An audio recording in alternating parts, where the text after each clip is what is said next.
જે ખેડૂતોના ખેતરમાં બીજ પોલ ઉભા કરીને ખેડૂતોને જે વળતર આપવાનું હોય એ પ્રાઇવેટ કંપનીઓ નથી આપતી. આજે ખેડૂતોને નોટિસો આપીને અહીંયા એમને ખુલાસા માટે કરીને બોલાવ્યા હતા. ખેડૂતોના સમર્થનમાં અમે બધા આવ્યા છીએ.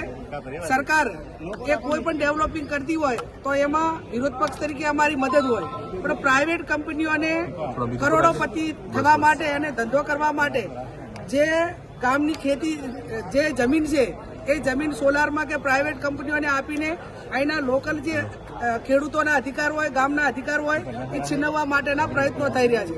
અને એવા સંજોગોમાં ખેડૂતોને જે વળતર આપવાનું હોય એકના એક રાજ્યમાં, એકના એક જિલ્લામાં, એકના એક ગામમાં એ અલગ અલગ રીતે વળતર આપે છે. એના કારણે ખેડૂતો વચ્ચે એકાબીજા વચ્ચે મનદુખ ઉભા થાય છે.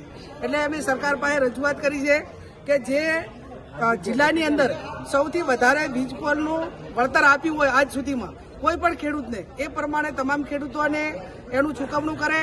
અને જે નોટિસો આપી છે ક્યાંક જાહેરનામા પહેલા નોટિસો આપી દે, ક્યાંક જે વહીવટી રીતે પ્રોસેસ કરવી પડે એ પણ નિયમો પ્રમાણે નથી થઈ. અને પ્રાઇવેટ કંપનીઓ એ સરકારને હપ્તા આપતી હોય તો એમને મુબારક છે, કોઈ એમના લોકોને કામ આપતી હોય તો એમને મુબારક છે, પણ ખેડૂતોના ભોગે નહીં, ખેડૂતોને પૂરેપૂરું વળતર આપે એના માટે કરીને કોંગ્રેસ પાર્ટી, કોંગ્રેસના વિવિધ સંગઠનો સાથે રહીને ખેડૂતો માટે લડશે. બેન, બટાકાના યોગ્ય ભાવ નથી મળ્યા, વિરોધ કરવામાં આવી રહ્યો છે. સમગ્ર ગુજરાતમાં અને આમ ગણવા જો તો ભારતમાં સૌથી વધારે બટાકાનું ઉત્પાદન એ બનાસકાંઠા જિલ્લો કરે છે. વર્તમાન સમયની અંદર જે પ્રાઇવેટ કંપનીઓ એ ખેડૂતો પાસે પહેલા કરાર કરતી કે ભાઈ તમારું જેટલું પણ ઉત્પાદન થશે એટલું અમે ખેતરમાં આવીને તમારો માલ લઈ દઈશું. આજે એ કંપનીઓવાળા ફોન કોઈ ઉપાડતા નથી, ખેડૂતોને કોઈ જવાબ આપતા નથી. અને આ બટાકા વસ્તુ એવી છે કે જેનો સંગ્રહ લાંબો ટાઈમ ખેડૂતો કરી શકતા નથી. તો સરકાર પાસે અમે અપેક્ષા રાખીએ છીએ કે જે કંપનીઓએ ખેડૂતો સાથે કરાર કર્યા છે એ કંપનીઓની સામે ફોજદારી ગુનો નોંધે અને તમામ ખેડૂતોનો માલ જે એમને ભાવ નક્કી કર્યા હોય એના પ્રમાણે વળતર આપે, અને ન આપે તો એ કંપનીઓ વતી એ સરકાર ખેડૂતોને ભાવ આપે.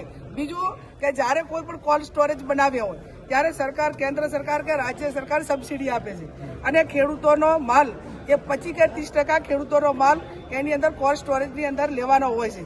વર્તમાન જે કોલ્ડ સ્ટોરેજના માલિકો છે એ એક પણ ખેડૂતોનો માલ લેતા નથી, કંપનીઓનો જ માલ લે છે. અને જ્યાં સુધી આનું સોલ્યુશન ન થાય ત્યાં સુધી રાજ્ય સરકાર એ બટાકાના ઠેકાના ભાવ જાહેર કરી અને રાજ્ય સરકાર ખરીદી કરી અને ખેડૂતોને પૂરા ભાવ આપે એવી હું સરકાર પાસે અપેક્ષા રાખું.